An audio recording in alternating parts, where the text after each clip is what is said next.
6 vérités que les hommes m'ont apprises. Bonjour à toutes, j'espère que vous allez bien. Je suis très heureuse de vous retrouver dans cette nouvelle vidéo qui est spéciale pour moi parce que quelque part je vais aussi parler de moi et de mes apprentissages et je le fais pas très souvent. Donc je vous ouvre un petit peu mon intimité. Mais je suis très contente de le faire parce que ça me permet de vous partager des apprentissages qui ont été les miens et qui peuvent peut-être vous être utiles parce que, bon, qu'on se le dise, j'ai beau avoir une casquette de coach, j'y mets quand même du mien dans mes vidéos. Mais en tout cas, le but, c'est pas que de parler de moi en réalité, c'est plutôt de vous partager quelque chose et que vous puissiez en tirer le maximum d'enseignements pour vous si c'est utile. Si vous ne me connaissez pas, je me présente, je m'appelle Chloé Mercart, je suis coach, maître praticienne en programmation neurolinguistique et en hypnose ericksonienne également. Ma mission depuis 2019, c'est de vous accompagner à transformer justement votre vie, à pouvoir écrire votre légende, créer votre vie extraordinaire et ça en vous apprenant à vous aimer vous-même pour pouvoir reprendre votre pouvoir personnel et déployer votre puissance intérieure. Je pense qu'on est quand même sur quelque chose d'assez clair. Moi, je pense que pour pouvoir créer la vie qui nous inspire, il faut être en paix avec soi, connaître ses forces, chercher sa force et être en paix dans ses relations avec les autres. Donc si vous n'êtes pas encore abonné à la chaîne YouTube, je vous invite à le faire maintenant en cliquant sur le bouton rouge s'abonner en bas à droite de cette vidéo et en activant la cloche des notifications pour recevoir toute la semaine des vidéos le matin sur comment renforcer sa puissance intérieure et apprendre à s'aimer et le samedi une interview d'une personnalité inspirante. D'ailleurs, pour les femmes qui sont célibataires et qui veulent trouver l'amour, trouver la bonne personne tout en travaillant leur estime d'elles-mêmes, eh bien, sachez que j'ai créé une formation offerte qui s'intitule « Incarner la femme sensationnelle, lumineuse et unique qui l'épousera » et c'est une formation qui vous permet eh bien, d'avancer sur cet objectif-là grâce à des outils de coaching. Donc si ce n'est pas déjà fait, je vous invite à aller dans la description de la vidéo, à cliquer sur le deuxième lien et à remplir le formulaire pour la recevoir directement par mail. Bon, on commence dans le vif du sujet avec la première vérité que les hommes m'ont apprise en sachant que avant d'être coach, avant de faire ce métier, j'étais vraiment une grande dépendante affective. Ça a été très compliqué pour moi de me faire respecter dans mes relations amoureuses. Pendant très longtemps, j'ai beaucoup subi et c'est pour ça que aujourd'hui c'est tellement important pour moi de vous aider à reprendre votre pouvoir parce que ça m'a aidé mais parce que à bien d'autres niveaux, ça m'a permis de grandir et de m'élever. Et donc la première vérité que les hommes m'ont apprise, c'est pas forcément dans l'ordre chronologique, mais c'est la première qui m'est venue en tête en écrivant, c'est que être en couple ne veut pas dire être heureuse, ni être avec la bonne personne. Ouais, les filles, c'est pas parce que vous êtes en couple, c'est pas parce que ça y est, vous avez la bague au doigt, ou que vous êtes dans le train pour avoir tout ça, que vous êtes avec la bonne personne et que vous êtes heureuse. Pour la bonne raison qu'en fait, quand vous vous fuyez vous-même, quand vous n'êtes pas heureuse avec vous-même, quand vous n'êtes pas heureuse dans votre vie, en fait, vous ne vous connaissez pas, vous savez pas ce qui est bon pour vous. Donc en fait, se mettre en couple, c'est presque trop tôt, dans le sens où, à mon sens, pour être en couple, bien sûr, il n'y a pas de règles, mais il faut quand même savoir ce qu'on a envie de partager avec quelqu'un. Pour savoir que partager avec quelqu'un, il faut déjà savoir avec quel partenaire on a besoin d'être. Pour savoir avec qui on a besoin d'être, il faut déjà savoir justement qui on est, quels sont nos fonctionnements, quels sont nos besoins. Il faut aussi, peut-être, pour certaines femmes, avoir déjà expérimenté aussi des choses avant pour se dire qu'est-ce qui me convient, qu'est-ce qui me convient pas. Et surtout, je pense que pour pouvoir se poser, c'est comme pour faire un enfant, quelque part. Je sais pas pourquoi j'arrête pas d'en parler dans ma vidéo en ce moment, mais c'est comme pour faire un enfant, il faut avoir quelque part, pour moi, créer quelque chose soi-même dans sa vie, ou en tout cas s'être au moins trouvé, à mon sens encore une fois, pour pouvoir se poser. Parce que, à mon sens, ce n'est que ma vérité personnelle, mais je trouve ça assez absurde en fait, de se dire qu'on est capable d'apporter quelque chose à quelqu'un alors qu'on n'a rien vécu soi-même et qu'on ne sait soi-même rien apporter, qu'on n'a rien vécu dans sa vie à soi. Et je trouve ça presque absurde de se dire qu'on est capable de se poser et de créer un truc collectif alors qu'en fait on n'a même pas vécu pour soi. Et souvent, c'est ce qui arrive, c'est ce qui crée souvent les relations pansement, c'est j'ai envie de me sécuriser, donc je me mets en couple en pensant que je vais être heureuse en couple parce que je pense que l'autre va m'apporter le bonheur. mais en fait je serai pas du tout heureuse parce que non seulement je vais aller vers la mauvaise personne, parce que je vais être guidée vers mes peurs, mais en plus de ça, c'est pas du tout le moment pour moi de me mettre en couple au regard de qui je suis dans ma vie et comment j'ai avancé. Bien que le couple ne coupe pas tout accomplissement, bien sûr. Mais je pense déjà que pour créer un vrai couple, il faut avoir un minimum d'accomplissement personnel. Être en couple ne fera pas de toi une femme accomplie. Plus tu attends qu'un homme te sauve, plus tu es malheureuse.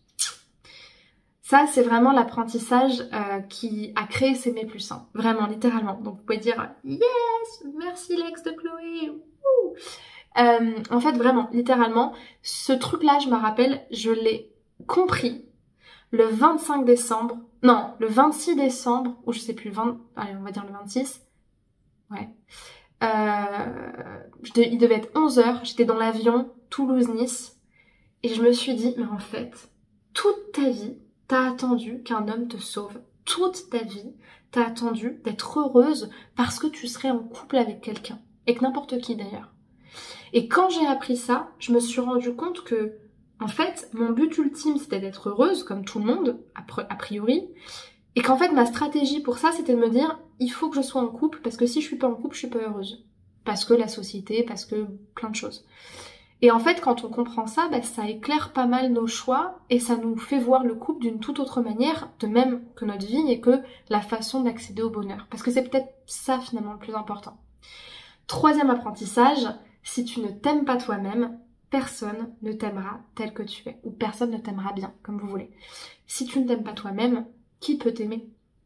Pas que tu n'as pas de valeur, mais en fait, c'est un mécanisme de résonance. C'est-à-dire que si tu ne t'aimes pas, a priori, t'es plutôt contre toi. Si t'es contre toi, les autres vont être contre toi. Ou en tout cas, ils vont vouloir aller plus loin dans tes limites, creuser encore plus, extraire ce que toi déjà, tu n'arrives pas à t'apporter à toi-même.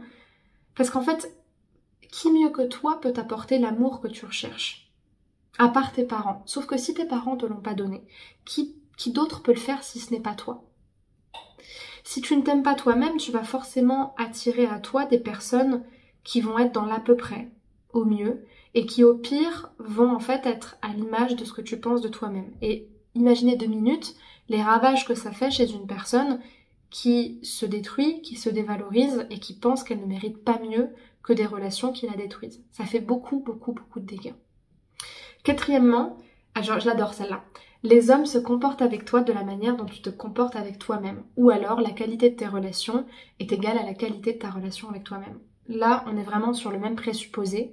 Si tu as une relation avec toi-même qui est malsaine, qui est destructrice ou qui est absente, tu vas avoir de très grandes chances d'être dans des relations de dépendance avec des hommes qui soit te fuient, qui soit abusent de toi, qui soit te manipulent. Et en fait, tu peux avoir une bonne relation. C'est juste que les probabilités pour que tu ne recherches pas dans ces relations une forme de sécurité et une forme de sauvetage, elles sont très faibles. Et les probabilités pour que quand tu cherches à être sauvé par l'autre, tu sois avec une bonne personne qui n'a aucun intérêt là-dedans, elles sont très faibles aussi. Elles sont aussi faibles que les probabilités qu'un coach, pseudo-coach, qui n'est pas formé et qui te donne n'importe quel conseil te permette de changer alors qu'il a 0 outil. C'est-à-dire que ça me semble quand même compliqué. Cinquièmement, l'attirance et la complicité du début ne suffisent pas. Ça, c'est quelque chose vraiment d'important aussi, selon moi, c'est de se rappeler que il n'y a pas que l'attirance. L'attirance est très importante, pour moi en tout cas. La complicité, je pense aussi, pour qu'il y ait une attirance. Mais ce qui vous charme au début n'est pas forcément le plus important pour construire un couple. Je pense que on a tous besoin de se sentir attiré par l'autre, mais l'attirance, ça va pas durer. Bien sûr qu'on peut rallumer la flamme, se séduire, etc. Mais globalement, quand on construit sa vie avec quelqu'un, qu'on devient familier, que on crée de l'attachement, il y a ce truc de... on n'est plus dans le mystère, on n'est plus dans le secret. Quand on vit des années avec l'autre, bien sûr qu'on peut garder ce petit truc secret. Je l'encourage, c'est génial. Mais ce que je veux dire par là, c'est que ça va forcément se transformer à un moment donné. Et si ça se transforme, et que vous avez basé votre relation uniquement sur l'attirance et les rires du début, bah ça peut ça peut se casser la gueule en fait, dans le sens où ça peut être quelque part basé sur des critères qui, pour moi en tout cas, sont trop superficiels pour réellement permettre de créer une équipe qui avance, qui vieillit, qui évolue ensemble dans le temps. Et sixièmement, on ne peut pas être en couple si on est le seul à porter la relation. Là, on retombe dans la dépendance affective. Si je suis la seule à faire que mon couple soit un couple, alors en fait, je ne suis pas réellement en couple. Je vous laisse méditer là-dessus. Pour les personnes qui veulent être accompagnées, qui veulent apprendre à s'aimer, à se respecter, à avoir des relations qui les valorisent et du coup se valoriser elles-mêmes, eh bien je vous invite à réserver votre appel offert de 15 minutes avec moi en cliquant sur le premier lien qui est dans la description de cette vidéo et en choisissant le créneau sur lequel vous souhaitez que je vous appelle. On va discuter de votre objectif, de quel besoin d'accompagnement vous avez et si je sens que je suis la bonne personne pour travailler avec vous, alors dans ce cas-là, je vous proposerai une première séance à faire ensemble en vue d'un accompagnement. Sachez également que j'ai créé un programme de 3 à 6 mois qui s'intitule Confiante, indépendante et envoûtante, se libérer de la dépendance affective et trouver l'amour en apprenant à s'aimer plus. Et c'est un programme vraiment très complet qui vous permet, pour les femmes autodidactes qui ne veulent pas de coaching individuel mais qui veulent plutôt une formation très complète avec des outils qui les accompagnent sur le long terme, qui vous permet donc de travailler sur ces différents axes de travail avec un bon soutien pour votre évolution. Donc je vous laisse regarder dans la description, vous avez un lien qui vous redirige vers ce programme-là. Pour les personnes qui veulent plutôt travailler sur des plus petites formations, que ce soit parce qu'elles n'ont pas forcément envie de se lancer dans un grand programme ou aussi parce qu'elles ont un budget plus limité, j'ai créé des formations sur la dépendance affective, la rupture amoureuse, l'estime de soi et les règles de la séduction quand on est une femme notamment, s'y retrouver, comprendre comment on peut tirer son épingle du jeu. Et on est vraiment sur des formations de qualité qui sont courtes, qui ont des outils et sur une valeur entre 40 et 70 €, donc un budget accessible et relativement restreint quand même. Donc pour les personnes que ça intéresse, je vous invite à aller dans la description de cette vidéo, à regarder les formations qui vous intéressent.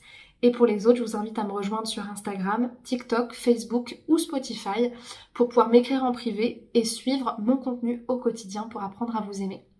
Je vous invite à regarder mes prochaines vidéos et je vous dis à très bientôt pour une prochaine vidéo. Au revoir, prenez soin de vous.